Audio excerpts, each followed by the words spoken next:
Sa loob ng maraming taon, tahimik niyang tiniis ang bawat pananakit at pang-aabuso dahil naniniwala siyang may pag-asa pang makalaya. Ngunit nang mawala ang pinakamahalagang bagay sa kanyang buhay, kasabay rin itong nawala ang natitira niyang awa. Nagsisimula ang kwento sa isang eskinita. May ilang lalaki na nanghaharas sa isang babae. Sa takot, tumakbo siya papunta sa pangunahing kalsada habang humihingi ng tulong. Ngunit dahil abala ang lahat, walang gustong makialam sa problema. Lumapit pa siya sa isang sasakyan at nakiusap sa babaeng nasa loob na tulungan siya. Pero sa halip na umaksyon, itinaas lamang nito ang bintana ng kotse at umalis. Ang babaeng iyon ay si Haewon. Nagtatrabaho si Haewon sa isang bangko. Isang matandang babae ang pumunta roon upang mag-apply ng loan dahil desperado na siyang makakuha ng pera. Ngunit imbes na tulungan siya, pinagsalitaan pa siya ni Haewon. Ipinaliwanag ng matanda na noong nakaraang araw ay sinabi ni Haewon na maaprubahan ang loan kaya ibinayad na niya ang lahat ng kanyang pera para sa pagbili ng bahay. Pero mariing itinanggi iyon ni Haewon at sinabing wala siyang sinabing ganoon. Labis na nawala ng pag-asa ang matanda. Maya-maya ay nakatanggap naman si Haewon ng tawag mula sa istasyon ng pulisya. Kaya isinara niya ang kanyang counter at agad na umalis papunta roon. Habang nasa biyahe, may tumawag sa kanya na isang babae. Tinanong siya nito kung bakit hindi niya sinasagot ang mga ipinadala nitong liham. Ngunit hindi rin maganda ang pakikitungo ni Haewon. Pinagalitan lamang niya ito at agad na ibinaba ang tawag. Pagdating sa istasyon ng pulisya, nalaman niyang ang babaeng humingi ng tulong sa kanya sa kalsada ay brutal na ginahasa at pinatay. May dalawang lalaking nahuli ang mga pulis bilang pangunahing suspect. Ngunit kailangan nila ang testimonya ni Haewon upang mapatunayan ang kanilang pagkakasala. Sinabi ni Haewon na hindi niya masyadong nakita ang mukha ng mga lalaki. Ngunit napansin daw niya na ang isa sa kanila ay maisuot na singsing na may disenyo ng ulo ng leon. Dahil wala namang ganoong singsing ang dalawang suspect, nang hulihin sila, napilitan ang mga pulis na palayain ang mga ito. Lumapit naman ang ama ng namatay na babae kay Haewon at nakiusap na sabihin ang totoo. Ngunit ayaw ni Haewon na madamay sa anumang gulo, kaya tahimik na lamang siyang umalis. Ngunit nang paalis na siya, hinarangan siya ng mga ito. Binuksan pa ng isa ang isang butons ng kanyang damit bilang pananakot at binalaan siyang huwag makialam. Doon niya nakita na suot na ng lalaki ang singsing na hugis leon. Agad niyang naunawaan na sila nga ang mga halimaw na pumatay sa babae. Ngunit kahit alam na niya ang katotohanan, wala pa rin siyang sinabi sa mga pulis at tahimik na bumalik sa bangko. Pagdating niya sa opisina, nalaman niyang ang katrabaho niyang si Jisoo ay kinausap ang manager upang maaprubahan ang loan ng matandang babae. Dahil dito, nagalit si Haewon at tinanong si Jisoo kung bakit niya iyon ginawa. Ipinaliwanag ni Jisoo na naawa siya sa kalagayan ng matanda, kaya nakiusap siya sa manager na tulungan ito. Ngunit sa halip na maintindihan siya, inakusahan pa siya ni Haewon. Sinabi niyang ginamit lamang ni Jisoo ang kanyang katawan upang mapasunod ang manager at hindi siya magtatagumpay sa ganoong paraan. Matapos siyang pagsalitaan ng hindi maganda, umalis si Haewon. Pagpunta niya sa banyo upang mag-ayos ng sarili, napagtanto niyang mali ang sinabi niya kay Jisoo. Kaya nag-text siya rito at humingi ng paumanhin. Inaya pa niya itong kumain sa isang restaurant pagkatapos ng trabaho. Ngunit habang nagme-message siya, may nakita siyang dumaan na nakasinelas sa siwang. Ngunit nang lalabas na siya ng banyo, napansin niyang hindi bumubukas ang pinto. May nakaharang pala rito mula sa labas gamit ang cleaning stick. Sinubukan niyang umakyat sa ibabaw ng pinto upang makalabas, ngunit nahulog siya. Sa pagbagsak niya ay bumukas rin ang pinto. Galit na galit siyang lumabas at napansin ang tsinelas ni Jisoo. Pareho ito ng tsinelas na nakita niyang nakatayo sa labas ng banyo kanina. Inakala niyang si Jisoo ang nagkulong sa kanya. Dahil sa maling akalang iyon, nilapitan niya si Jisoo at sinampal ito sa harap ng lahat. Nagulat ang buong opisina sa ginawa niya. Ngunit ilang sandali lang ay nakita niyang maging ang janitor ng bangko ay suot din ang eksaktong kaparehong tsinelas. Doon niya napagtanto na napakalaki ng kanyang pagkakamali. Tinawag siya ng manager sa opisina at pinagalitan ng husto dahil sa kanyang asal. Bilang parusa, pinagbawalan muna siyang pumasok sa trabaho ng ilang araw. Nang gabing iyon, pag-uwi niya sa bahay, ibinigay sa kanya ng gwardiya ang maraming liham na naiwan sa kanyang mailbox. Isa-isang pinili ni Haewon ang ilang liham at hindi man lang binasa ang mga ito. Basta na lamang niya itong itinapon sa basurahan. Lahat ng mga liham na iyon ay ipinadala ng isang babaeng nagngangalang Boknam. Siya rin ang tumawag kay Haewon habang papunta ito sa istasyon ng pulisya. Ngunit palagi lamang siyang iniisnab ni Haewon. Dahil wala siyang trabaho sa mga sumunod na araw, buong araw lamang siyang nanatili sa bahay at nababagot. Kaya naisip niyang magbakasyon muna sa isang isla na tinatawag na Modo. Noong bata pa si Haewon, madalas siyang pumunta sa islang iyon dahil naroon ang bahay ng kanyang lolo. Doon din niya nakilala si Boknam at naging matalik silang magkaibigan. Kinabukasan, bumiyahe si Haewon papunta sa isla. Ang bangkang sinakyan niya ay minamaneho ni Juksu. Habang nasa biyahe, sinabi ni Juksu na 9 na tao na lamang ang nakatira sa islang iyon at nagtaka siya kung ano ang ipinunta ng isang magandang babae tulad ni Haewon doon. Nang sabihin ni Haewon ang pangalan ng kanyang lolo, agad siyang nakilala ni Juksu. Samantala, ipinakita naman si Boknam. Mula pa umaga ay naghihintay na siya sa tuktok ng burol matapos niyang mabalita ang darating ang kanyang matalik na kaibigan.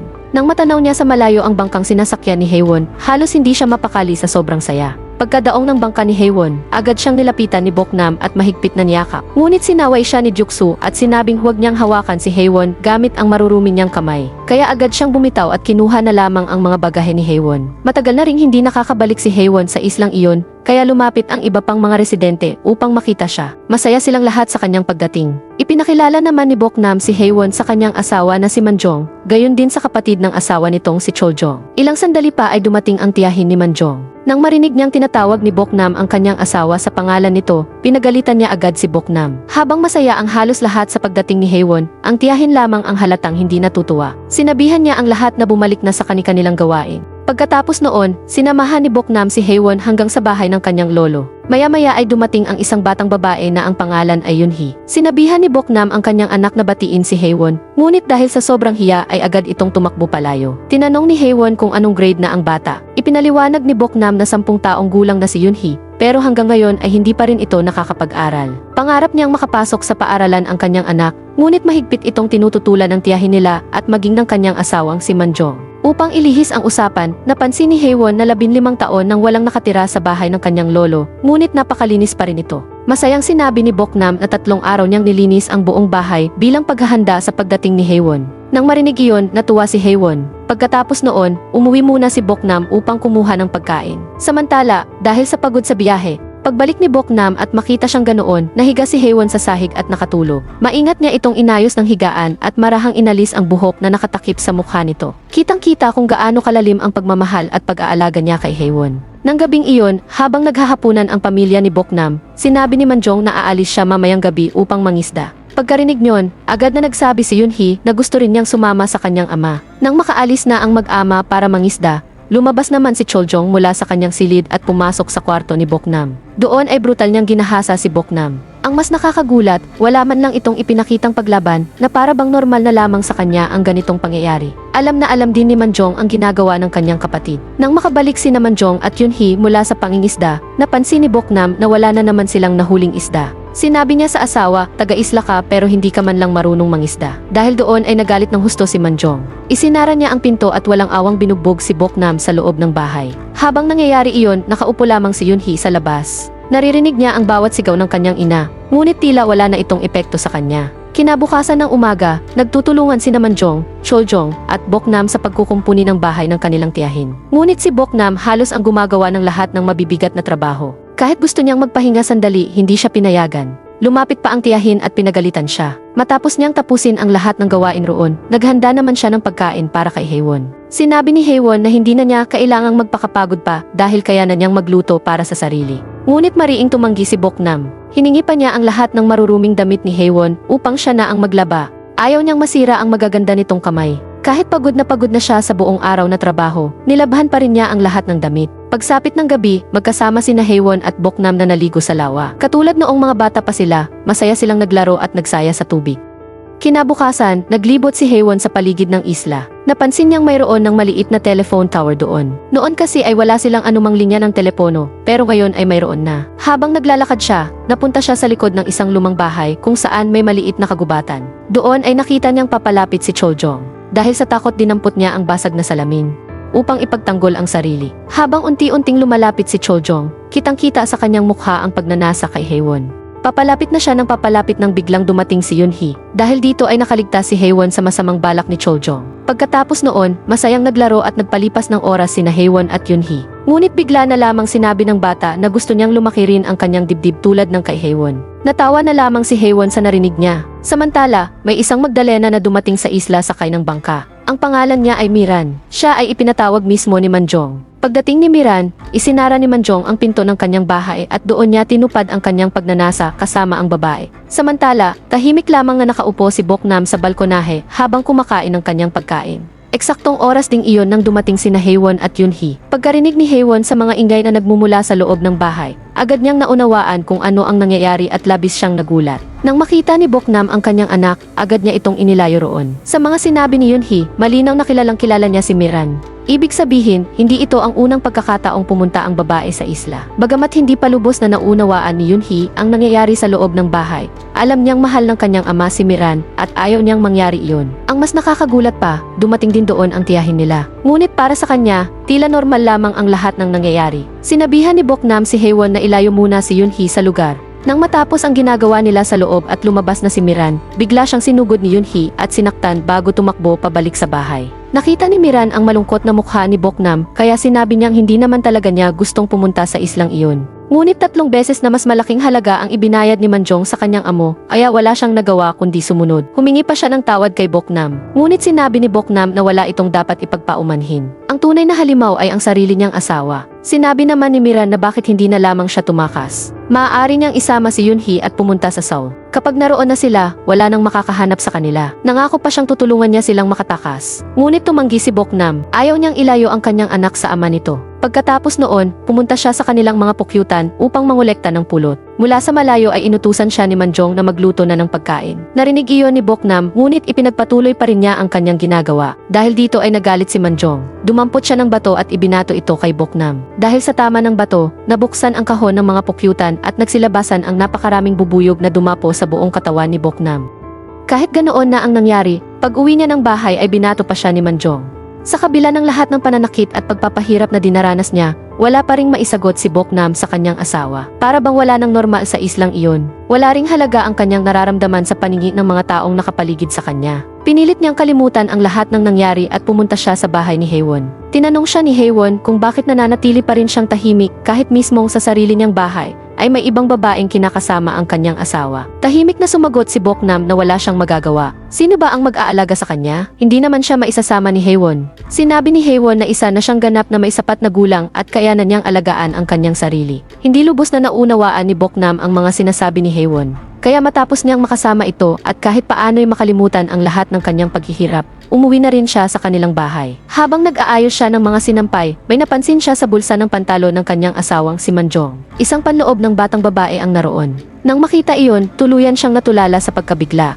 Agad niyang hinanap si Yunhee upang tanungin ito. Pagdating niya, nakita niyang puno ng cream ang mukha ng bata habang naglalagay ng nail polish sa kanyang mga kuko. Tinanong niya kung saan niya nakuha ang mga iyon. Masayang sumagot si Yunhee na ang kanyang ama ang bumili ng lahat. Gusto raw niyang mag-makeup tulad ni Miran upang maging maganda. Walang kamalay-malay ang inosenteng bata sa tunay na ibig sabihin ng mga salitang binibitawan niya. Dahil dito, galit na ipinaliwanag ni Boknam na hindi ganoon ang uri ng pagmamahal na dapat niyang isipin. Nauwi sa pagtatalo ng mag-ina ang usapan. Sakto namang dumating si Manjong. Nang makita niyang nagtatalo sila tungkol sa nail polish, sinipa niya si Boknam hanggang sa matumba ito. Pagkatapos ay ibinuhos pa niya ang lahat ng nail polish sa mukha nito. Matapos iyon, kinarga niya si Yunhee. Habang pinagmamasdan sila, napansin ni Boknam na hindi tama ang paraan ng paghawak ni Manjong sa kanilang anak. Doon niya tuluyang naunawaan kung bakit gabi-gabi nitong isinasama si Yunhee sa pangingisda. Dahil sa matinding galit, kumuha siya ng isang karit at balak sanang patayin ang kanyang asawa. Ngunit bigla siyang napahinto. Pinilit niyang kumbinsihin ang sarili na baka normal lamang ang nakikita niya.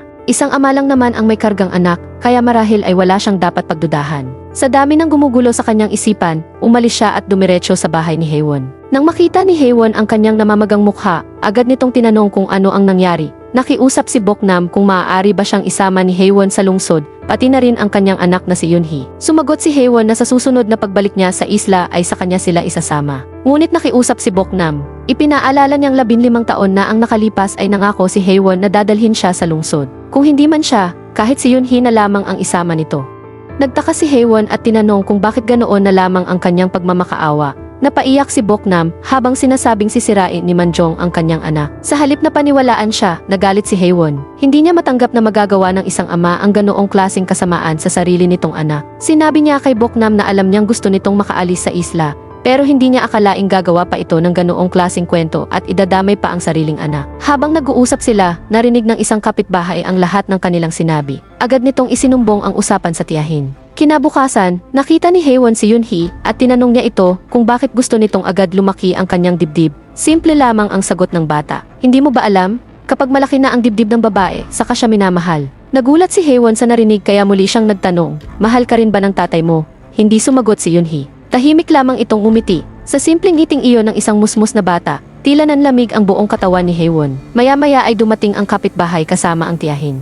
Agad nilang isinama si Yoonhee. Pagkatapos ay sinabi ng tiyahin kay Haewon na sinungaling si Boknam. Ayon dito, kaya nitong magsinungaling tungkol sa kahit ano para lamang makuha ang gusto nito. Idinagdag pa ng tiyahin na hindi naman tunay na anak ni Manjong si Yoonhee, ngunit pinalaki pa rin niya ito na parang sarili niyang anak. Pagkasabi niyon ay umalis na sila at nanatiling tahimik si Haewon. Nang tanghali, habang natutulog si Manjong, palihim na kinuha ni Boknam ang lahat ng perang nasa bulsa nito pati ang susi ng maliit na kabinet. Binuksan niya iyon at ginamit ang teleponong nakatago sa loob upang tawagan si Miran. Sinabi niyang handa na siyang tumakas at gagawin nila iyon kinabukasan ng umaga. Madaling araw pa lamang ay tahimik nang umalis si Boknam kasama si Yoonhee. Ngunit ayaw sumama ng bata, hindi niya kayang iwan ang kanyang ama. Ayaw rin naman ni Boknam na iwan ang kanyang anak. Ngunit nang maunawaan ni Yoonhee na kung mananatili sila roon ay habang buhay lamang magdurusa ang kanyang ina, pumayag na rin siyang tumakas. Dumating si Miran sakay ng bangka ni Deoksu. Binigyan ni Boknam ng malaking halaga si Deoksu at nakiusap na ihatid sila palabas ng isla. Sumakay na silang lahat sa bangka, ngunit sinadya ni Deoksu na magpatagal at hindi agad umalis dahil sa pagkaantala, nagkaroon ng oras si Manjong na makarating sa dalampasigan. Agad niyang hinila si Boknam palabas ng bangka at walang awang binugbog dahil sa tangkang pagtakas. Hindi pa siya nakontento at pati si Yoonhee ay binugbog din niya. Kayang tiisin ni Boknam ang lahat ng pananakit sa kanya, ngunit hindi niya kayang panoorin na sinasaktan ang kanyang anak. Dahil dito, dumampot siya ng malaking bato at susugurin na sana si Manjong. Ngunit pinigilan siya ng kapitbahay at sinabing, hindi ka ba nahihiyang manakit ng sarili mong asawa? Nakisali rin ang tiyahin at sinabing pinatira na nga sila ni Manjong sa bahay nito, ngunit wala man lamang daw utang na loob si Boknam. Sumang-ayon pa rito ang iba pang mga taga-isla. Sa sobrang galit, sumigaw si Boknam. Sinabi niyang hindi niya alam kung sino ang tunay na ama ni Yoonhee. Hindi lamang si Manjong ang gumahasa sa kanya kasama rin sina Choljong, Deoksu, at halos lahat ng kalalakihan sa isla. Dahil paulit-ulit siyang ginahasa ng mga ito, wala siyang ideya kung sino ang ama ng kanyang anak. Pagkarinig niyon, nagwala si Manjong at muli siyang binugbog ng walang awa. Sinubukan ni Yoonhee na pigilan ang kanyang ama, ngunit itinulak lamang siya nito. Tumama ang ulo ng bata sa isang malaking bato. Sa mismong sandaling iyon, namatay si Yoonhee. Hindi na ito muling nagmulat ng mga mata. Ang batang iyon lamang ang tanging dahilan kung bakit patuloy pang nabubuhay si Boknam. Siya ang natitira niyang pag-asa sa buhay. At ngayong nawala rin siya, tuluyan ang nabaliw sa sakit si Boknam. Napasigaw siya sa matinding pag-iyak habang ang lahat ng tao sa paligid ay nakatingin lamang. Wala ni isa ang nagtangkang tumulong o pumigil. Hindi nagtagal ay dumating ang isang pulis mula sa lungsod. Ngunit sa halip na sabihin ang totoo, lahat ng tao sa isla ay kumampi kay Manjong. Isinalaysay ni Boknam ang buong katotohanan sa pulis, ngunit gumawa si Manjong ng kabaligtarang kwento. Sinabi niyang tinangka raw ni Boknam na tumakas kasama ang lahat ng kanyang pera at ang kanyang anak. Ngunit ayaw raw sumama ni Yoonhee, kaya habang hinihila ito ng kanyang ina ay nadulas ang bata at namatay dahil mismo sa kapabayaan ni Boknam. Lahat ng taga-isla ay nagsabing totoo ang kasinungalingang iyon, eksakto namang dumating si Haewon. Nang tanungin siya ng pulis kung may alam ba siya sa nangyari, sinabi lamang niya na natutulog siya noong mga oras na iyon. Wala mang tiwala si Boknam sa sinuman sa buong isla, si Haewon lamang ang taong pinaniwalaan niya. Ngunit sa pinakamahalagang sandali, hindi siya ipinagtanggol ni Haewon. Dahil dito, tuluyan ang nawasak ang natitira niyang pag-asa. Matapos ang lahat, nagpaalam ang mga taga-isla sa pulis sa pamamagitan ng pagbibigay rito ng iba't ibang regalo at pera. Samantala, dali-daling kinuha ni Haewon ang kanyang mga gamit dahil balak na rin niyang umalis sa isla sakay ng parehong bangka. Ngunit ang mga taga-isla ay nagmamadali ring paalisin ang pulis upang hindi na makasabay si Haewon. Natatakot silang baka kapag nakaalis siya, kasama ng pulis ay isumbong niya ang lahat ng nalalaman niya. Dahil dito, napilitan si Haewon na manatili muna sa isla ng isa pang araw. Pagsapit ng gabi, dinalhan siya ni Choljong ng pagkain. Kinain iyon ni Haewon at hindi nagtagal ay nawalan siya ng malay at mahimbing na nakatulog. Hindi niya alam na may inihalo pala si Choljong sa pagkain. Nang makatulog si Haewon, palihim na pumasok si Choljong sa bahay. Habang wala itong malay, sinimulan niya itong gahasain. Ngunit eksaktong sandaling iyon ay dumating si Boknam. Agad niyang pinalaya si Choljong at naupo sa tabi ni Haewon upang bantayan ang kanyang nag-iisang kaibigan. Habang nakatingin siya kay Haewon, naalala niya ang kanilang pagkabata. Noon, dahil mahirap siya at ulila, walang batang gustong makipaglaro sa kanya sa buong isla. Si Haewon lamang ang lumalapit at nakikipagkaibigan sa kanya. Siya rin ang nagturo sa kanya kung paano tumugtog ng plauta. Isang araw noong mga bata pa sila, binastos ni Manjong at ng iba pang mga lalaki si Haewon. Noon din ay si Boknam ang tumulong upang iligtas ito. Dahil sa ginawa niyang iyon, siya ang napagbuntunan ng galit at siya ang nakaranas ng matinding pang-aabuso. Ngunit kahit noon pa man, ganoon na rin si Haewon, makasarili at duwag. Pinanood lamang niya mula sa malayo ang lahat ng sinapit ni Boknam at hindi siya tinulungan, katulad ng ginawa niya ngayon. Kinabukasan ng umaga, tahimik na tinatabunan ni Boknam ng lupa ang puntod ng kanyang anak. Ngunit kahit bagong libing pa lamang si Yunhee, dumating pa rin ang tiyahin at inutusan siyang magtrabaho. Samantala, bumiyahe si Namanjong at Choljong papunta sa lungsod upang magbenta ng pulot. Kinabukasan pa sila makakabalik. Habang wala ang dalawang lalaki, sumama si Boknam sa ibang kababaihan upang magtrabaho sa bukid. Nang matapos ang gawain, ang lahat ay naupo sa lilim upang magpahinga. Ngunit si Boknam ay patuloy lamang sa pagtatrabaho ng walang tigil. Hindi siya kumikibo at hindi rin nakikipag-usap sa kahit sino. Samantala, ang iba ay masayang kumakain, kumakanta at nagsasayawan.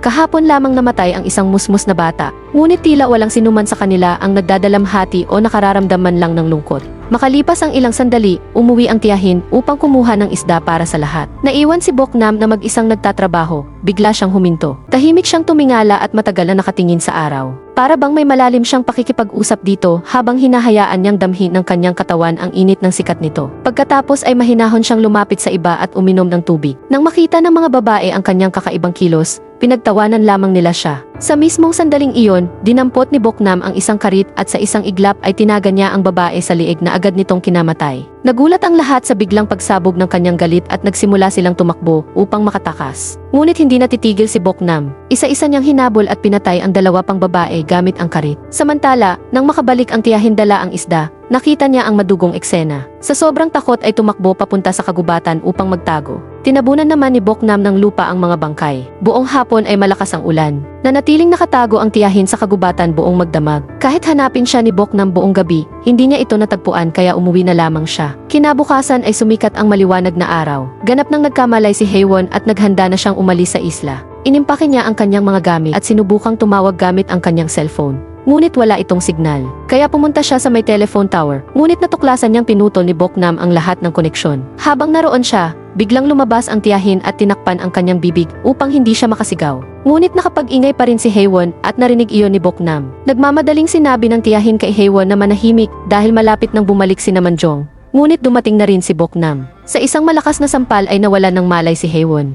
Pagkatapos nito ay hinabol niya ang tiyahin. Patakbong nakarating ang tiyahin sa bangin sa tabing dagat. Wala na siyang mapagtakbuhan. Bigla niyang nakita ang bangkaan ni Namanjong sa dagat kaya sinubukan niyang tumalon papunta rito. Ngunit dahil mahina na ang kanyang paningin, sa malaking bato siya bumagsak at agad na namatay. Ilang sandali lang ay dumating sa isla ang bangkaan ni Namanjong. Habang pauwi sila, huminto muna si Choljong upang uminom ng tubig. Eksaktong sandaling iyon ay lumitaw si Boknam. Sa isang napakalakas na taga ng karit, pinugutan niya ng ulo si Choljong. Nasaksihan ni Haewon mula sa malayo ang buong pangyayari at napasigaw siya sa matinding takot. Samantala, hinanap ni Namanjong at Gyuksu ang iba pang taga-isla dahil wala silang makita ni isa. Habang naghahanap sila, napadpad din sila sa lugar kung saan umiinom ng tubig si Choljong. May tumulong dugo mula sa itaas. Pagtingala nila, nakita nilang nakasabit sa puno ang pugot na ulo ni Choljong. Sa sobrang takot ay natigilan silang dalawa, biglang sumugod si Boknam. Tinaga niya si Gyuksu sa kamay. Pagkatapos ay sinalakay niya si Manjong. Ngunit mas malakas si Manjong kaya nagkaroon sila ng matinding sagupaan. Sa huli ay nagawa nitong pabagsakin si Boknam, tinalian ang kanyang mga kamay at paa, at dinala siya pabalik sa bahay. Habang nakagapos, sinabi ni Boknam na kahit ipahuli pa siya sa pulis, sasabihin pa rin niya ang buong katotohanan. Ngunit sumagot si Manjong na hindi niya ito ipapahuli. Siya mismo ang papatay kay Boknam. Sinubukan ni Haewon na pigilan si Manjong. Dahil dito ay siya naman ang gustong patayin ni Manjong. Habang nilalaro ni Boknam ang kutsilyo sa bibig niya, nabitawan ni Manjong ito. Sinamantala ni Boknam ang pagkakataon at kinagat ng malakas ang daliri ni Manjong hanggang sa halos maputol ito. Sa sobrang galit, kumuha ito ng palakol, ngunit dahil hindi niya ito agad mabunot. Mabilis na sinunggaban ni Boknam ang kutsilyo gamit ang kanyang bibig at isinaksak ito sa tiyan ni Manjong. Pagkatapos ay nakawala siya sa pagkakatali. Sunod-sunod niyang pinagtataga ang buong katawan ni Manjong. Doon niya ibinuhos ang lahat ng galit at sakit na matagal niyang kinimkim dahil sa pagkamatay ng kanyang anak. Nang makita ni Haewon ang nakakatakot na anyo ni Boknam, natakot siya at tumakbo papunta sa bangka. Sinigawan niya si Gyuksu na paandarin agad ang bangka at umalis sila. Ngunit sa pagmamadali ay nakalimutan nilang kalasin ang tali ng bangka. Bumaba si Gyuksu upang kalasin ito, pagkabitaw ng tali ay agad siyang naabutan ni Boknam. Wala nang ibang magawa si Haewon kaya siya na mismo ang nagpatakbo ng bangka. tinamaan ng propeller si Gyuksu at doon ito namatay. Pagkatapos nito ay ipinakita si Boknam. Isinuot niya ang puting damit ni Haewon, naglagay siya ng makeup na parang si Haewon, at kinuha ang bag nito bago sumakay sa bangka patungo sa lungsod. Pagdating niya roon, nalaman niyang nasa istasyon ng pulis si Haewon. Doon nalaman ang buong katotohanan, noong araw na namatay si Yunhee, nagsinungaling si Haewon sa pulis, hindi siya natutulog noon. Nakita niya mismo mula sa malayo ang nangyari kay Yunhee. Alam din iyon ni Boknam. Kaya ganoon na lamang ang pagkawasak niya nang hindi siya ipinagtanggol ni Haewon. Ngayon ay gagawin na niya ang kanyang huling pagpatay. Nang magkamalay si Haewon, nakita niyang nakaposas ang kanyang mga kamay habang nakatayo sa harapan niya si Boknam. Sa takot ay bumaba siya at doon niya nakita ang patay na pulis. Pinatay na silang lahat ni Boknam at ngayon, siya na ang susunod nitong target. Nagkaroon ng matinding labanan ang dalawa. Nang mapansing hindi niya kayang talunin si Boknam, ikinulong ni Haewon ang kanyang sarili sa loob ng isang selda upang mailigtas ang kanyang buhay. Habang kinukuha ni Boknam ang susi mula sa bulsa ng isang patay na pulis, nakita niya sa bag ang plautang ginagamit nila noong bata pa sila. Kinuha niya ito at ibinigay kay Haewon. Hiniling niyang tugtugin ito, ngunit tumanggi si Haewon at tinanong kung bakit niya ginagawa ang lahat ng ito. Sumagot si Boknam, dahil napakalupit mo, napakamakasarili mo. Habang binubuksan niya ang kandado ng selda, biglang may isang pulis na hindi pa pala patay ang bumaril sa kanya. Kahit ilang bala ang tumama sa kanyang katawan, nagawa pa rin niyang lapitan ang pulis at patayin ito gamit ang isang martilyo. Ang pulis na iyon din ang nag-imbestiga noon sa pagkamatay ni Yunhee at siya ring nabigong magbigay ng hustisya. Pagkatapos ay muli niyang nilapitan si Haewon upang patayin ito. Ngunit pinutol ni Haewon ang plauta at itinusok ang matulis nitong bahagi sa liig ni Boknam. Maingat niyang hinugot ang basag na plauta mula sa kanyang liig at ibinigay ito kay Haewon. Nalugmok si Boknam habang naliligo sa sariling dugo at ipinatong ang kanyang ulo sa kandungan ni Haewon. Nakiusap siyang tugtugin ito sa huling pagkakataon. Gusto niyang marinig muli ang himig na iyon mula sa kanyang matalik na kaibigan. Habang tinutugtog ni Haewon ang plauta, tuluyan siyang napaiyak. Marahang pinunasan ni Boknam ang kanyang mga luha, at habang nakahiga sa kandungan ni Haewon, doon siya binawian ng huling hininga. Hanggang sa kanyang huling sandali, itinuring pa rin niyang tunay na kaibigan si Haewon. At sa mismong kamay ng kaibigang iyon nagtapos ang kanyang buhay. Matapos mamatay si Boknam, tuluyan nang nagbago si Haewon. Hindi na siya ang dating duwag at makasariling babae. Bumalik siya sa istasyon ng pulis at itinuro ang dalawang lalaking gumahasa at pumatay sa babaeng nakita natin sa simula ng pelikula. Pag-uwi niya sa bahay, kinuha niya mula sa basurahan ang lahat ng liham na ipinadala ni Boknam. Isa-isa niya itong binasa. Sa bawat liham ay nakasulat kung gaano niya namimiss si Haewon araw-araw at kung gaano niya kailangan ang tulong nito para sa kanyang anak. Wala na kasi siyang ibang maituturing na kaibigan maliban kay Haewon. Habang binabasa ang bawat salita, tuluyan nang napaiyak si Haewon. Thanks for watching. I-like mo na ito at mag-subscribe para sa marami pang recap.